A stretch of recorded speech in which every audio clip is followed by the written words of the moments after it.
Assalamu alaikum, everyone. And again, it's a pleasure to be here with you guys every night on this amazing month of Ramadan. And I'm so grateful overall that, again, this month, take advantage of it. As we say every night, its days are the best of days and its nights are the best of nights. Stay up, read Quran, meditate, do homework, anything to expand yourself in terms of these kinds of things. It's very important. Feed yourself knowledge. These are amazing things in terms of this month. So as we've been talking, it's amazing, like subhanAllah, how we develop ourselves from one stage to the next. And I want to tell you guys a quick little story that I was just having over dinner with one of my nephews. And he asked me, he's like, how do we work? And I told him we have to deal with challenges all the time. I kind of went through the presentation yesterday, and that presentation was really about challenge and skill set and how they combine and getting into flow. So I told him, there was a teddy bear. I said, there's a teddy bear right in front of you. And I said, can it move on its own? He's like, no, it can't. I said, well, you have a remote control car. I said, can that move on its own? He's like, yeah, it will move with the remote control. I said, well, Allah Azza wa Jal has put a remote control in your head and your body is the car. But I asked him then, what tells the remote control to move? He's like, my brain. And his little sister actually is intrigued now, and she answers. Mind you, they're like 6 or 7 years old.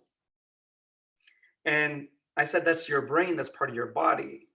It's not what it's telling it to move. I said, what tells your body to move? I said, shake your hand. I said, what told that to move? He's like, me. I said, who's you?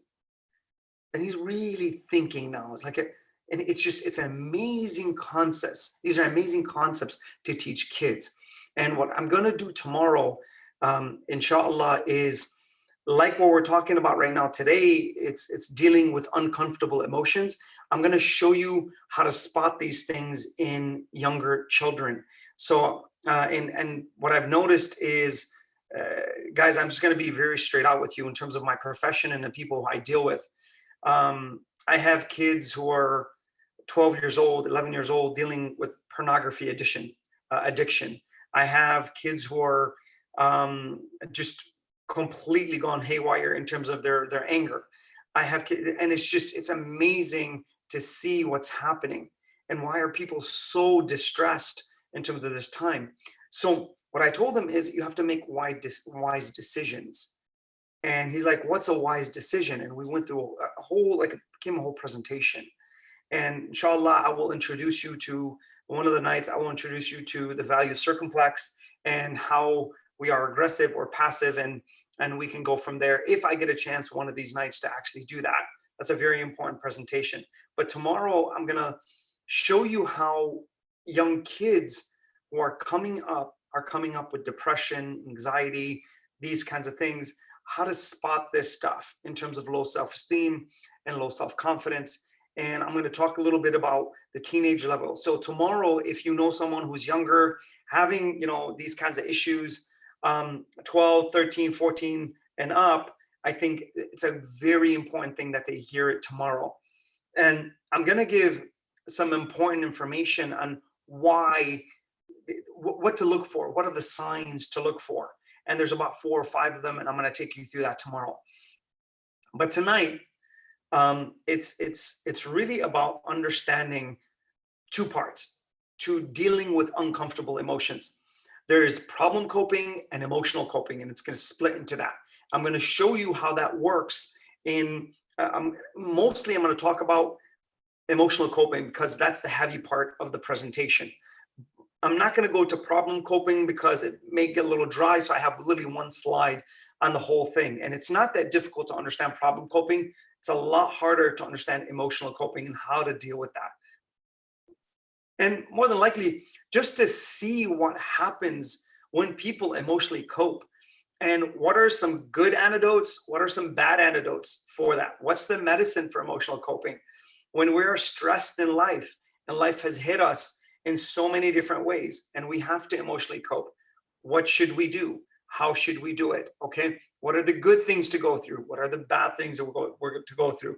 We're going to go through that. And we're going to talk a little bit about the cognitive aspect of it, a little bit, not too much, but that's what we're going to talk about tonight.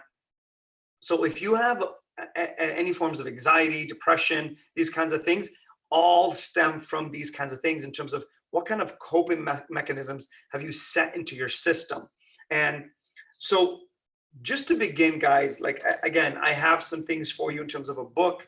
But from here, what I'm also going to do in the next following nights is I'm going to give you an Islamic perspective on this stuff. And I'm going to give you a little bit now, but I'm going to go in a more thorough presentation. This is more psychological, and it ties into Islamic, and I'm going to tie as much in as I can.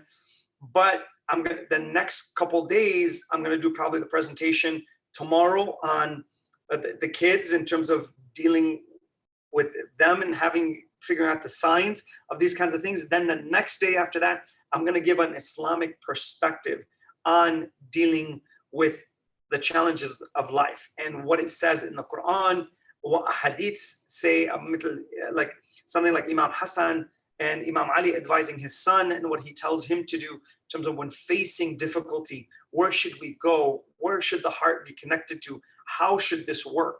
And a lot of people now, unfortunately, there are people who have a lot of problems, but they dismiss religion completely in terms of an antidote, which is really the basis of it is dhikrullah, to have that connection to Allah.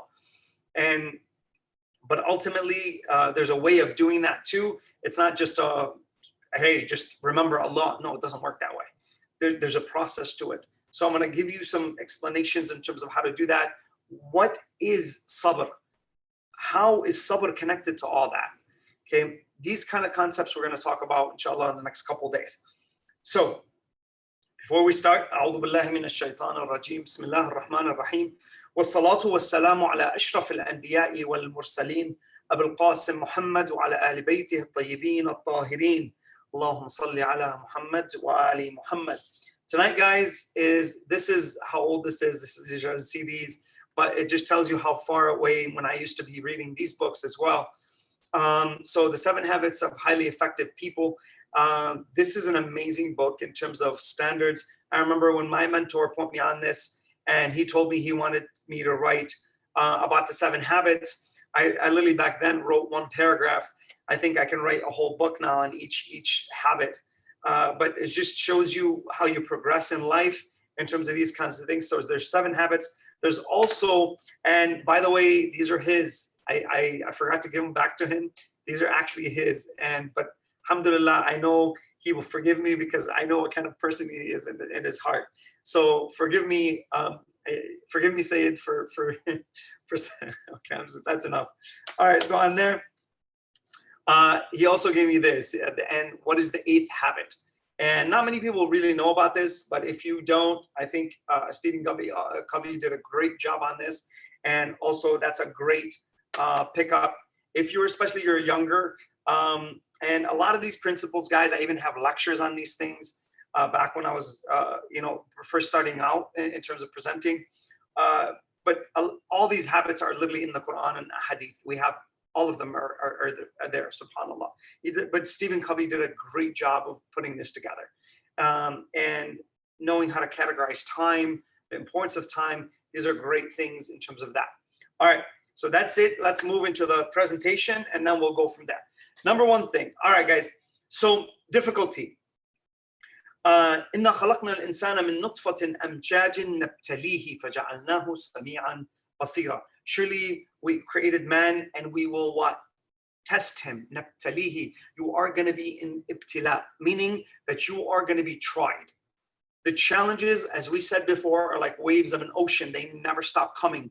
The first challenge is when you come out of your mother's womb and you have to breathe. That's your first challenge. Second challenge, maybe get some milk.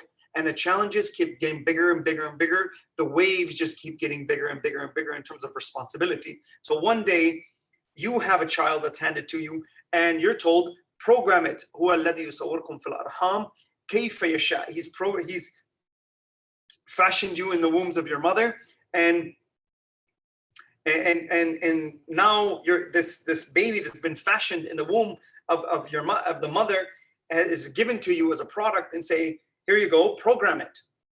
You better know what to do. This is another human being. It's a soul. And it's very difficult if you don't have the right information, meaning the right principles, and you don't have the wisdom to apply those principles onto situations and challenges to get you really good results so you could teach the child what they need to do. So difficulty at the end of the day is part of life. And whoever tells you, I don't have any difficulty, I don't have a set, they're lying. It's there. It's always there. Nabtalihi, you're going to be tried whether you like it or not. That's how it works. This is not a place for istiqrar, meaning for a place where there's a sanctuary and khalas, that's it, I'm done. The Prophet sallallahu alaihi wasallam, he says, this life is like a bridge. Don't build your house on a bridge. What an expression in terms of trying to give you an understanding that your house is on the other side. Imam Ali alayhi salam, he says, give as much as you can in this world because those provisions are going to decorate your heaven. So whatever you do right now is building your heaven. Every word that you say, every decision you make, every action that you take is building your heaven or building your hell. That's how it works. So you're going to see your actions manifest in a different reality. And when they manifest in a different reality, you're either going to love what you have or you're going to hate what you have. And subhanAllah, Allah talks about this in terms of when someone is given their book, and some people are going to be so happy, look at my book. In the Quran, he says this, and some people are going to be, oh my God, what happened? They didn't leave one thing out of this.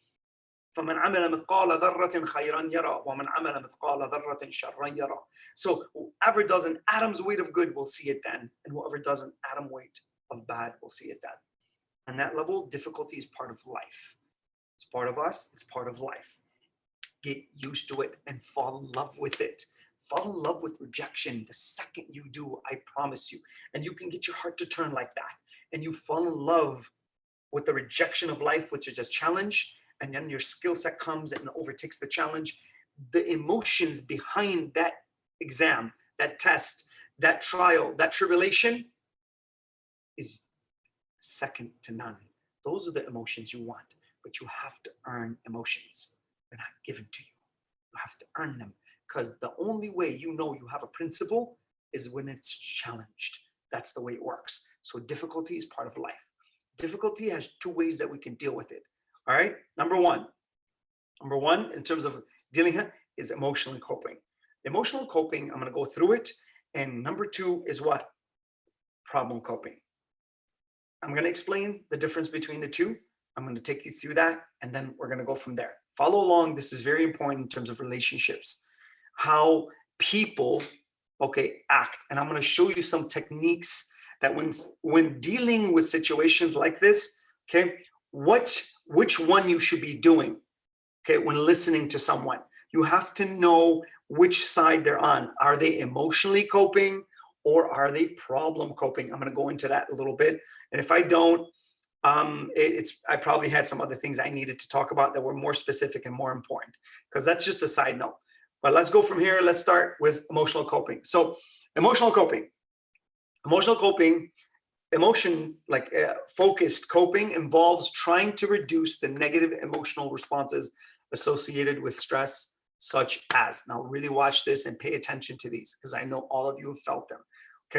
So emotional focused coping involves trying to reduce negative emotional responses. When you feel these things, it's your response, not to act negatively, not to stay in a negative state when you're dealing with these things, Embarrassment, fear, anxiety, depression. Literally, when you actually get excited and frustration, these things, whenever you're in these states, understand you're going to have to emotionally cope. Because when you are in these positions, you're not going to feel good about yourself. The emotional cocktail that's in your chest, you don't want there. Your body resists it. It tells you, no, what's this doing here? Fear, embarrassment, anxiety, depression, all these things you're going to have to deal with. Frustration is like a stoplight. I'm trying to get to my goal, and a stoplight stops me. That's frustration. That's the way it works. So now let's move from here. So people what? Resort to what? I'm going to show you some of the components. I'm just going to show you some generalities in terms of the things that we deal with now. One of them is alcohol. Second is drugs. And third is hallucinogens. Now, what are you doing here? I just want to say this in the beginning so you understand what happens to people when they can't handle that challenge, as we talked about yesterday. Skill set versus challenge, and they have to collide. Once they collide, your teacher tells you, listen, come up here. You're a little kid. Come up here and read the ABCs. That's a challenge. Okay. Let's say you studied. Your skill set's there. It takes on the challenge. It bends it, and you win. You earn emotional stability. You earn self-esteem. You start liking yourself more because you like your ability. When you're challenged, your mind tells you, hey, you can take this on. It's the way it works. Now, what happens when you're dealing with embarrassment and it's that pain that you can't get results? I'm trying, and I can't get results. It's a sense of shame. So what do people eventually do? To turn off that pain, they have to turn off their mind. And when you turn off your mind, you turn it off by what? The most powerful thing that exists on the face of this earth. There's more. Really listen to this about your brain, okay? There's more synaptic connections in your brain than some subatomic particles in the universe. Think about that. Like, really think about that. There's more space in your brain than space itself. That's amazing. When I tell you before that there's literally, your mind is a universe, believe me, it's a universe. And you have to find that island, which is your own uniqueness. It's amazing how small that is. And that uniqueness only belongs to you. And each person is different. No two people are alike. In history, in the present, or in the future, there's no two people that will ever be created the same. They will differ because everyone will have their own what? Stamp. So everyone's their own universe. Understand that. Now, why would you want to turn that facility off when it's the most powerful thing on the face of this universe? Because you can't cope with these kinds of problems. That's why we turn it off. Because the emotion and the pain hurts too much, and we don't know how to deal with it. So that's what emotional coping is. That's what people turn to. I don't want you to do that. Trust me. There's a lot more powerful ways to get away and to feel good about yourself. You don't need an external stimulus. The stimulus is on the inside. It's right here, and it's right here. And when you build the combination of the right mental process with the right emotional structure, wow. Okay, so let's move. How do you use emotional coping? Number one, okay, the source of stress is outside the person's control. What that means is when this happens, okay, emotionally coping, it's usually from the outside in. Okay, so I have a situation that happens to me, it comes to my door, and what? It hits me from there. Okay, the emotions are what to focus on. So now what happens? I get hit, emotions in my chest, I feel it. Okay, sometimes let's say you really care about someone, and I had one of my clients, and he's an executive in a company, and his girlfriend, which is obviously he's dealing with some things, and his girlfriend says to him, I don't want nothing to do with you. Now he goes on her social media and she has a picture up, and he, just by looking at the picture, he gets upset. See that trigger, it hit him really hard in terms of his chest. That's what happens. So now he's focused on the emotion. Now he's deregulated emotionally. He doesn't know what to do with himself. But imagine like you're running a whole company and that happens to you, and now you can't emotionally regulate. You can't shift. This is where coaching comes into place and doing other things like that, which becomes really more powerful. He stabilized, and then he went on and he moved forward. But okay, what type of situation usually brings about emotional reactions? Now, I'm going to take you through it. So that's what emotional coping is. It's you're focused on the emotion. Okay, the source of the stress is usually from the outside of you, and the emotions are what to focus on. We start really concentrating on, man, how I feel.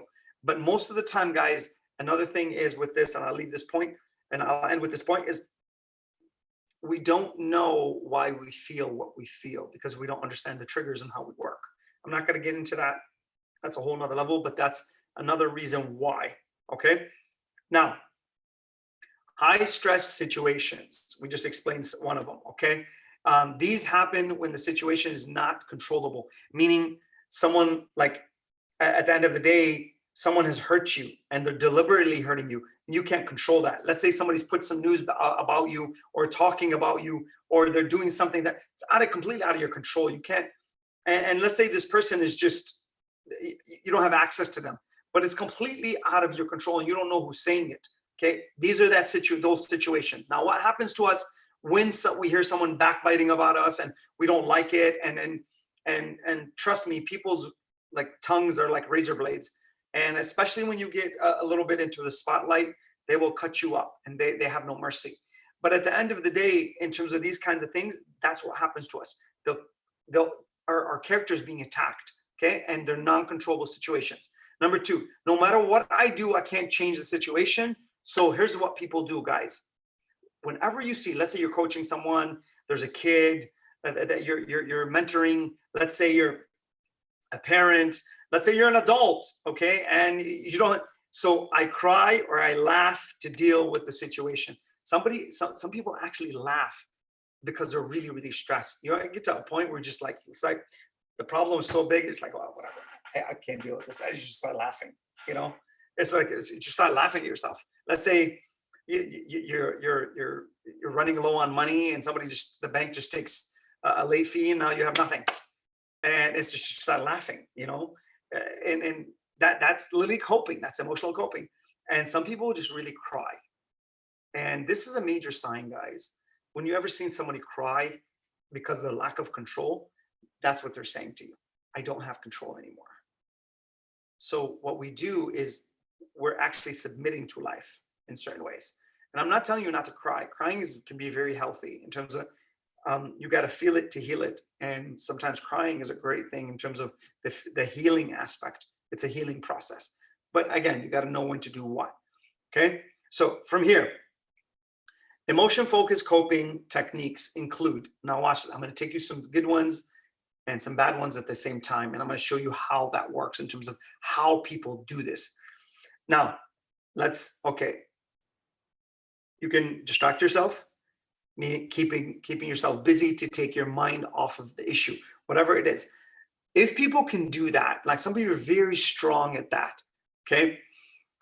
But what happens is if you do that so much and you can emotionally regulate, you may desensitize yourself from the actual emotion itself, which sometimes you need to feel. You need to feel that hurt. You need to feel the pain of crying sometimes, because those things are actually great for you in the right situations, of course. But most of the time, if you can learn how to distract yourself and push yourself from the emotional weight, it's actually excellent. It's an excellent way to deal with it. It's a healthy way to deal with it. And you're going to see unhealthy ways to deal with it. And you're going to see why. Okay. Number two, emotional disclosure. This involves expressing strong emotions by talking or writing about negative events, this is huge, guys. In terms of these things, okay, those persistent, like whenever you get to this level, it's very important. This is important part of and I wanted to go here because I want to just kind of move forward, but psychotherapy. This is when people really, really understand that, oh my God. Like when something precipitated those emotions, okay, what you need to understand that I just got hurt. I don't know how to deal with the emotions myself. So I want to vent out to someone. Emotional disclosure is when someone is actually venting. Here's what happens most of the time, guys, between husband and wife. Most of the time, the wife is emotionally coping. She has a problem. Men usually problem cope. Women usually emotionally cope, and vice versa. But And we're talking, women are usually more emotional, and men are just usually like they're more on a logical one by one process. Okay, that's how men are created. Now, from there, I'm talking majority minority here. It's not everybody, but from here, understand when guys, and I'm going to say this as a message to you guys. And if you're married, you're not married, if you've been through relationships, you haven't been through relationships, listen up, because this can save you a lot of headache. Okay, when women are emotionally coping, all you have to do is this: say, okay, I understand. Wow, did that really happen? Okay, just listen and ask questions to understand further. Don't give solutions. That's the worst thing you can do when someone is actually doing that. I'm not talking just about women. I'm just giving you this because it's a really cool example so you understand it. But on that level, that's what happens. She's venting. He's giving what? She doesn't want to answer. She just needs to take these emotions that she feels and just dump them. That's all she wants to do. She doesn't want an answer. Don't give an answer, because when you do, you're going to become the problem. And she's like, you never listen to me. That's what she's going to start saying to you. That's what happens. So on those levels, if she's emotionally coping, don't go into problem coping strategies. Okay, don't give her an answer. She's not asking for an answer. And a really good way to do this is right before she starts talking, ask this question: do you want me to listen to you, or are you asking for my opinion? If you do that, I swear to you, you will save yourself so much headache in terms of the conversations. And this is what will happen. Let's say she says, I just want you to listen to me. Just listen to what's going on. She just wants to feel like she's understood and heard. That's all.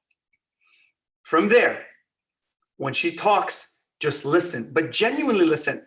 Emotionally listen with your heart. Be present in the moment. Take your ears and really turn them on. SubhanAllah, I just got lighter in terms of, but turn them on. And what happens with that is, when that happens, she's going to now dump this information on you. Handle it, absorb it, don't give anything back. And when you do that, she's going to, after a little bit, she's like, oh, thank you for listening to me. I feel better now. That's how women cope. Okay, this is emotional coping. It's just somebody releasing. They need to release. Like, part of even prayer is a tanfis, meaning a person who just needs to release. They talk to Allah. That, it's called al-bawh, meaning that you actually talk, but you actually let go. You let go of this weight that's on your chest. It's incredible. And I'm going to give you the 4 things eventually down the line as we get into more like religious aspects. I'm going to give you probably the first half of this is more psychology. Then the second half is going to be more religious based as we move into that. But here's what's going to happen in terms of this. When that happens and you just need to release, I'm going to talk about 4 things that Salah does in terms of dealing. So al-bawh, al-intima, having a sense of belonging. These are the 4 things that Salah brings to a whole nother level. Okay, so watch as we go further in terms of the series. I think you're going to really find it helpful in terms of moving on these strategies. All right, so if you're a guy and your wife comes up to you and she says, hey, I just need you, and she starts telling you about a problem, ask the first thing, okay, do you want me to just listen, or are you asking me for my advice? If you do that, I guarantee you it will save you a lot of headache and you won't be the problem when she's yelling at you at the end. Okay, so now praying. This is another way, praying for guidance and strength. Huge in terms of this, and this is what I'm going to talk about in a couple nights in terms of how that's going to go. So part of even psychology says this. So it's obvious. We even talked about building character. If you can go back to that one in terms of that presentation, that is huge in terms of this, and kind of understanding the submission of the human will to Allah, which is our submission. We are finite. Whenever you put your head in sujood, that position is where the finite meets the absolute, and you gain strength. and you actually expand yourself. You don't reduce yourself, you actually expand yourself. And subhanAllah, that's what we're supposed to do in terms of overall. When you do that and you feel the right emotions during your sujood, where Imam Ali alayhi salam says, if you were to understand the power of your sujood and the bounty of what's in it, you would never raise your head up. So understand that in terms of these kinds of things. Prayer is a very powerful, powerful mechanism. And it's literally the navigation system of your heart. And the address that Allah has put inside of you is His name. The dhikrullah. That's programmed inside your fitrah. He put the address, He gave you the navigation system. He said, program it and go. Just follow the system. It's already embedded in you. But you have to find it. You have to go inside and find what the system is. That's the way it works, guys. All right, let's move forward. Meditation and mindfulness. These are great, but they have to be what? Secondary to what? Prayer. Make sure you do that.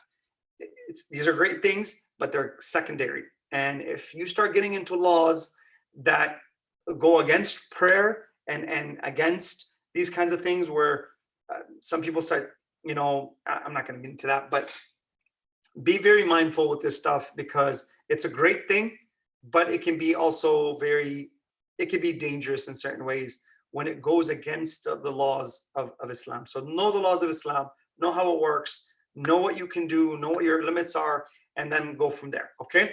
Now, from here, eating more, and comfort food. This is another way that people emotionally cope. So you see someone who's dealing with a lot of stress, guess what? They get off their diet, they stop going to the gym. Okay, it's just dealing with that stress because they don't know how to deal with it. It's something that is very important. So if you find yourself doing that, understand you're emotionally coping with some kind of stress. Look at that, see it, see what's happening to you, and kind of go from there. So if you start eating excessive food or you stop eating at all, okay, there's some kind of stress that you're dealing with. All right, so watch your food. Now from here, drinking alcohol, focus coping techniques include, like watch this, okay, in terms of this. Drinking alcohol, in terms of the next slide. Guys, when someone drinks alcohol, what they do is they literally, their mind is flooded with the alcohol aspects of it. And now what happens is that mechanism of the steering wheel, your steering wheel, which is your mind, is very loose. Now you can't control it. Let's say you have a lot of fuel and emotion in the tank. Say you're an angry person. And when you drink, you get very violent, but you have no more control of the steering wheel. What do you think is going to happen to you? You're going to find yourself in the ditch. You're going to get a DUI. You may hit someone, kill someone. That's what happens. But we don't think about that right before we're drinking because we think we have control. But after that happens and you really hurt someone and you may be even hurting yourself, what's going to happen? So be very careful when you turn your facility of thinking. Be very careful with these kinds of things. A lot of people don't think it's that big of a deal. I can control it. Okay, no problem. But you're turning this off. Really think about that in the first place. All right. So continued. Some people use what? Drugs. So when emotional folks call it, they use drugs. Drugs is another way that people emotionally cope. They turn off the system, okay, of this because they want to turn off the emotion of the pain. That's why people do that. Even guys, even cutting, when somebody starts cutting themselves, it's not that they're trying to get attention. They're trying to turn off the pain. The physical pain is better for them. And it feels better than the pain that's in the chest. This is a lesser pain for them. Physical pain is less of a pain than the emotional pain that they're feeling. So I'd rather feel this physically than what's going on in my chest in terms of the emotional structure that I have. That's why people cut themselves. And from there, they'll use drugs, alcohol. They'll go towards even sexuality at a whole nother level. They'll be very promiscuous. They'll dress in certain ways because they need that attention. They want to feel, they need something to make them feel better. Okay, that's how it works. Now, from here, journaling. Okay, writing daily diary. This helps tremendously because every time Your pen is leaking that ink. Connected to that ink is emotion. If you can do that and really express yourself, and here's what I tell a lot of my executives. Let's say if you get angry at someone, all right, what you do, and you need to tell them right then and there, you're fired, you're this, you're that. And you can't take it. Here's what I tell them to do. Go to your computer, put that person's email in your computer, and write everything that's in your heart that you want to say to this person. Then change that URL or the email to your email and send it to yourself. And wait till the next morning and go back and read that email and see if you would send it. And if you send it, and if you feel like you send it. Now you're okay, because this is on again. And you're given enough space to be tolerant, to be forgiving, to have patience. Now you can see things differently. That's what I tell them to do. It's very important to do that. Okay. Now, next one, cognitive reappraisal. This is where a form of cognitive change that involves, constrain potential emotional situations in ways that change emotional impact. Okay, guys, what this means is really studying the situation. Cognitive reappraisal is really looking at the situation, multiple aspects, looking at it in so amazing ways where you don't judge the person too quick. Imam Ali alayhi salam, he says, al-ihtimal qabru al-uyub. So to actually be forbearing, to pull back, to really think about things in terms of, and give that patience, and where you have the wisdom to pull back your anger, what happens? It says this becomes the grave of sins for others. So the person comes up to you, and there's between you and him, there's a grave. They dump the sin, they apologize to you, and they say, please forgive me, because you were tolerant, you stepped back. Cognitive reappraisal is huge in terms of learning how to do that. Okay. Negative thoughts and emotions, suppressing emotion over an extended period of time. Listen to this, guys, okay? It compromises the immune system, okay? And in terms of this, it leads to poor physical health. Guys, this is all connected. Your mind and your thoughts literally can destroy you on the inside. They can destroy your health. Stress will kill you. Understand, stress will kill you. Cortisol will kill you. Stress is needed initially. It's great. But imagine like holding on to a cup of water for 3 hours like this.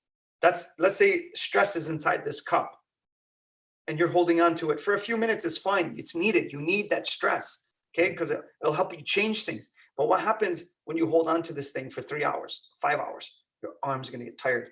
That's when you start hurting yourself, is when you hold on to stress way too long. So learn how to get rid of it. There's positive ways to actually get rid of stress, which is emotional coping. But at the end of the day, there's healthy ways of doing it. And we mentioned some of them. And there's unhealthy ways. We're also mentioning some of those. All right.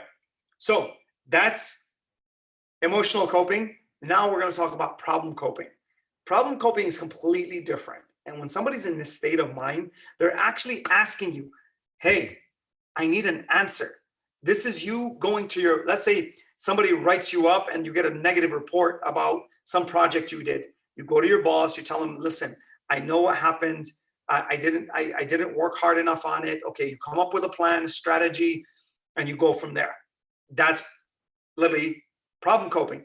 Emotional coping, same situation. You're going to sit there, you're going to go to you won't go to your boss. You'll go home, you'll be depressed, you'll order pizza, you'll get chocolate, and you'll sit there and just take in a lot of negative food, which we talked about as one of the ways of doing it.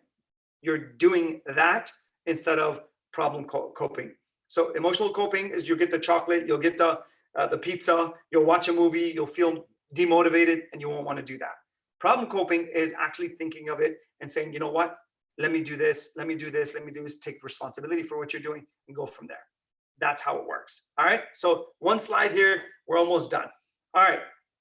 Problem-focused coping targets the causes of stress in particular ways which tackle the problem or stressful situation that is causing stress.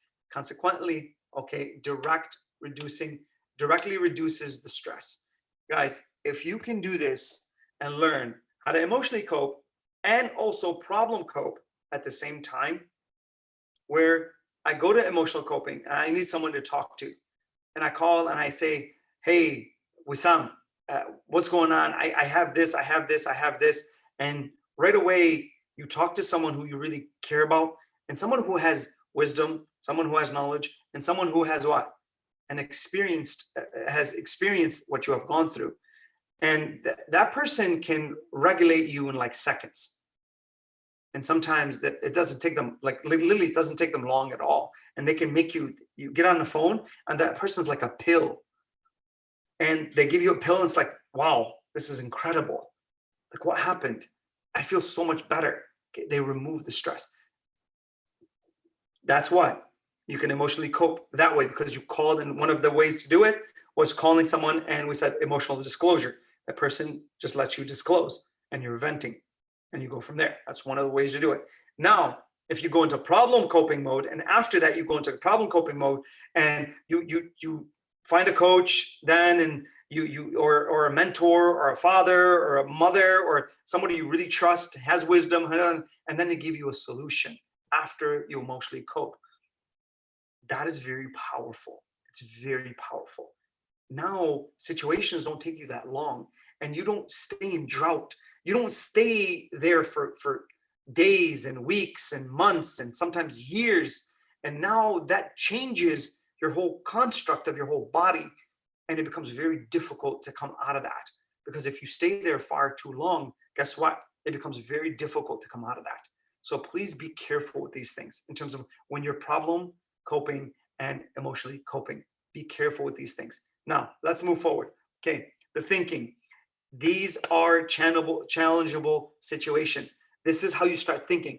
This is a challenge. I'm going to take this on. I'm going to remember what we talked about yesterday. Challenge, skill set. Bam, skill set wins. You start looking at life as challenges, but you start falling in love with challenges, because you start falling in love with responsibility, because you have fallen in love with your maximum and ultimate potential. If you can do that and realize that I'm building someone every day, and I want this person to be my character, my avatar, the person I want to become with these characteristics 5, 10, 15 years down the line, you will fall in love with responsibility, which is embedded inside challenges, challenges are embedded inside of life. That's how it works. If you could do that, I guarantee you, you'll fall in love with life. That's how it works. So now let's move forward. Problem-focused strategies aim to remove and reduce the cause of stressors, including, now I'm going to give you a list here, and then you can go from, and pretty much we're all set. All right. So now, guys, problem solving. You remember when we talked about that a couple days ago in terms of the 6 characteristics that top performers do to outperform others. Number one thing we talked about, that they are problem solvers. And we said that problems exist to create that will and that strength where you trust in your own ability so much that you can walk into ultimate darkness, and you will trust yourself to be able to get yourself out without even planning, without thinking, because you've done it so many times. It's like the back of your hand. You know it. You know how to do that. That's problem solving. Those are the people that get handed the ultimate responsibilities in life. And the things that, like when it's game 7 in the NBA finals and there's 3 seconds left and it's literally the whole game's on the line and you're down 2 points. Who are you going to give it to? That person will be handed the ultimate responsibility. Why? Because the challenge is enormous. The weight of the whole season is sitting on that one shot that you're going to take. So you don't get a second chance.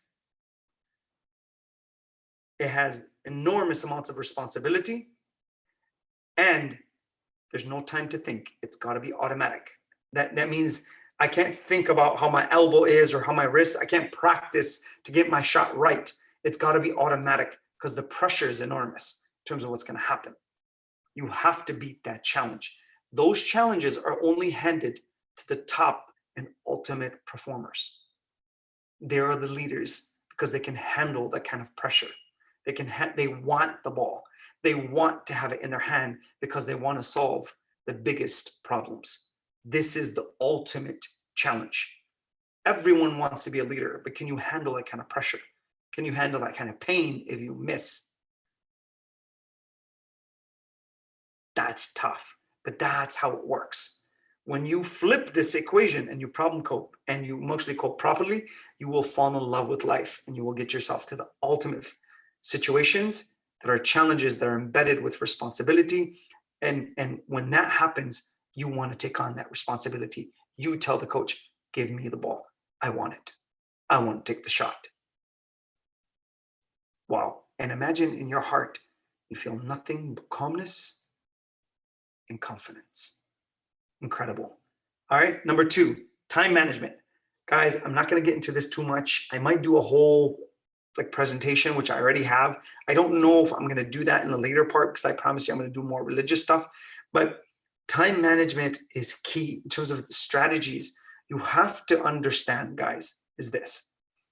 When responsibility is given and you're running multiple responsibilities, here's what I do with every one of my clients. 6 levels of responsibility: financial, family and relationships, self-development, spirituality, your community, and your health. These have to be what? Time managed. I have to know when to put time into my finances. I have to know I'm responsible for my relationships. I'm responsible for my finances. I'm responsible for my self-development. I'm responsible for my spirituality. I'm responsible for my community. I have to give my community, and I'm responsible for my health. That's the way it works. But these things have to be managed, time managed. That's the way it works. That, if you learn that, that's huge. I can't tell you something more important than that in terms of being not overwhelmed or stressed. It's because when you manage your time properly, if you manage your time properly, you will never feel overwhelmed. No, I'm telling you, never. And you will always be ahead of the game, 10, 15, 20, 30 steps. That's how it works. All right. So from here, obtaining instrumental social support.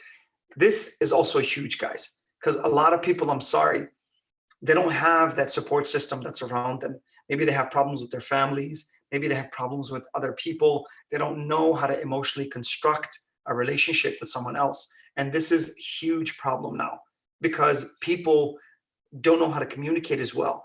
And they don't know how to create strong emotional connections and attachment relationships. So when they're on their own and they can't deal with themselves, they fall apart. Now they go towards the drugs, the alcohol, and everything else. That's the way it works. So obtaining that is huge. And building what? Mental muscle. Building mental muscle is literally you being able to be on your own and you're fine, and with someone and you're also fine. That's security. That's a healthy, secure person, meaning that they have their own life, they have their own ambitions, and they need someone with them as well. So, but they need to rely on that person. But when they're with that person, they're secure, they're great, they're just amazing in terms of but they're also studying, they also have their career, they also are moving towards their own potential. They're doing, their spirituality is up. Okay, they're working on their individuality as well as they're working on an interpersonal relationship. They're also realize that I'm also a component of individuality, that I have to grow. I have to push myself to the next stage that I can bring from this situation of my individuality and dump it into my relationship, which makes it so much more. Guys, when you go into a relationship, it shouldn't limit you and compromise you. It should expand you. In our religion, it's about an expansion. You actually expand in a relationship. That's how it should be. All right. So that's what it is, guys, in terms of that. Tomorrow, tune in terms of how we should be dealing with our kids at this level. And please, if you have someone who's younger, get them in front of the screen. These nights are so important. Get them off their computer, get them off the other gadgets, the technical gadgets, and try to get them in front of this. And I know it's difficult, guys, but try as much as you can.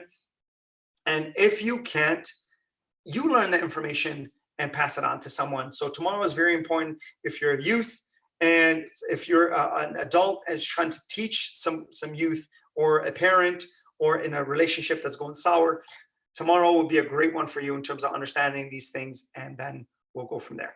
Please keep us in your dua. Wassalamu alaikum wa rahmatullahi wa barakatuh.